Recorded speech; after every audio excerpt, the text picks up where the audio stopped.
All right, so this is lecture number 2 of 2 for our very quick unit on the popular translation, and we're going to talk a little bit more about considering users today and just go into a little bit more depth with the assignment requirements and what you really need to keep in mind as you are drafting your proposal. So let's talk about the proposal introduction because this is a very important part of your proposal, and it's really setting up everything that you're going to do. So what is the goal of this particular proposal? This one is to persuade someone that there is a problem in your field that is due to non-expert misunderstanding and that you can fix it with the popular translation. Now, the goal of proposals in general are to let a certain someone, a certain audience, your reader know that there is a problem and that you have the expertise to fix the problem. So you convince them that there is a problem, and then you go on to say, and I have a solution to this problem. In our case, we're saying there's a misunderstanding in our field, and I know how to fix it. The audience for this proposal is your boss. So you need to write to her. Remember, though, that for this one, you're also taking into account a secondary audience that you're writing about, not to. So you're writing to your boss, and your tone and your language should reflect that. You're also writing about a secondary audience as you go through and do the analysis. Now, for proposals in general, you are generally going to be writing either to a supervisor or you're writing to a client. You must always keep in mind when you're writing any kind of proposal who your exact audience is, and you need to write to them specifically. Do not write generically. Write to the person that you are actually intending on reading the document. All right, and so within your introduction in a proposal, you need to state the problem. So you have to persuade your reader that there is in fact a problem that needs to be addressed. You also need to introduce your population. So that would be the secondary audience that I mentioned up here. So you say there's a problem, and this is who we're speaking to, or this is, who this is going to address. Introduce the population. You also need to introduce solution and objectives. So you need to preface how you are going to go about finding a solution and preface what criteria a good solution will fulfill. A good solution needs to do X, Y, Z. So you need to make all of these moves within your introduction. Now, I'm not going to read all this because I don't want you to have to listen to me talk that long, but I do want you to download this PowerPoint so you can take a look at these two introductions that are on it. So here's one, and then here's the other. And notice this introduction includes an objective. Now, there's not a wrong or right way. Both of these are strong examples. These are just two examples that I want you to actually read through to see how other students have tackled the introductions and the kind of moves that they've made and ground that they've covered.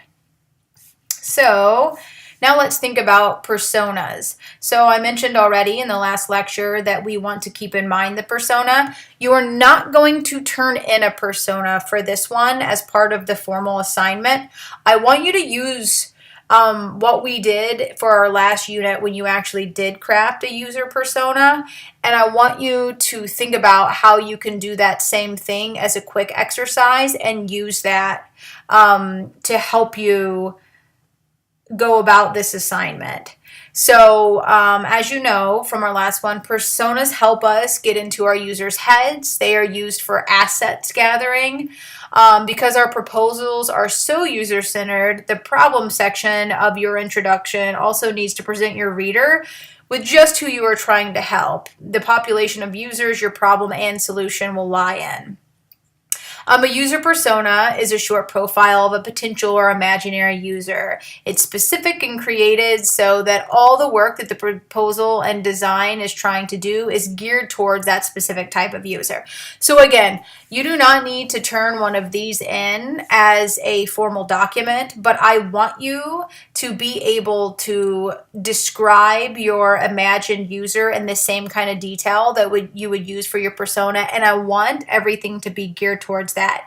As you do an analysis of the two chosen popular translations and as you go on to do a proposal for your own, you need to be addressing the imagined audience or the users. This all needs to be user-centered. All right, so let's talk about just some kind of nuts and bolts. So formatting report images. So every journal and company usually has their own house style for formatting images. Some good rules of thumb that I expect you to follow in this course are that there are only two types of images. There are tables and figures. So we don't refer to charts or graphs. Those are figures. And they should be capitalized. So you see here, table 1, figure 1. These are all capitalized. These are proper nouns. That means do not say chart 1, graph 1. Those are all considered figures. Tables and figures should both be labeled in 10-point italicized Times New Roman font. So keep that in mind. That's just kind of a rule of thumb. Tables should be given a specific italicized and fully capitalized title above the image. So we see here that we have a label above the image. When it says fully capitalized, it means as if it were, say, a book title, right? Not that the entire thing is capital. And then both the table and its title are left or right justified, not centered. And then whenever possible, use the wrap feature in Word to have your text wrap around your figure. That makes for a more attractive design. So these are things to keep in mind, and feel free again to download this so you can take a look at this as you're working. And then there's our second. Figure should be given a specific caption under the image. A figure caption should not be fully capitalized. Only the first word of each sentence should be capitalized. So you'll notice here, this isn't all capitalized, so it's in sentence form, right? And this is the way that you label figures. Note again that the figure and its caption are flush left. In regards to punctuating, a figure punctuate full sentences, but don't punctuate incomplete ones. Thus, the first line of the figure above doesn't have a period, but the second line, which begins a complete sentence, does. So you'll see here, this isn't a complete sentence, so there's no punctuation. This one is, so it does. Every image in your report should be introduced in the text. Remember, we don't just have images that aren't ever referenced in the text. When you refer to figures and tables in your text, refer to the specific number and capitalize and italicize them. So we see in figure 1, you'll see, right, you keep that, maintain that proper noun form, that figure 1, and you should always reference images that you use. Bold and italicize the figure number in the caption. So we bold and italicize here. These are very good things to keep in mind and to always note because you will be using this in other places throughout your career. Okay, formatting reports. So there's some common errors that I want you to pay attention to as you write and format your report. So empty adjectives. Avoid empty adjectives like very, really, truly, and quite. They're terrible and pointless and vague and don't add anything for the reader. So it's not very hot, it's scolding. To say very hot or very, very, especially, is immature. It's not professional. Sorry, it implies weak vocabulary. So you want to only use strong adjectives. Use superlatives. Do not use very, really, truly, or quite. Meaningless repetition. The samples were prepped for mounting and bakelite by grinding one side of the sample and removing any debris that formed on the sample during heat and treatment. Pay attention to repetition of words.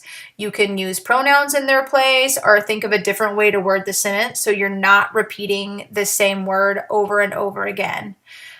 Be concise and avoid being redundant. Numbers. In technical writing, numbers generally should appear in numeral form. So 1, 2, 3, 4. Don't write it out.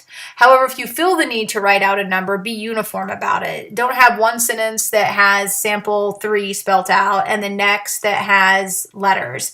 So whatever you do, be consistent, but it is completely okay in this case to use numerals in technical writing, which if you remember from MLA and any courses that you've taken that require it, you generally spell out numbers under 100. Not the case here, but be consistent in whatever you do.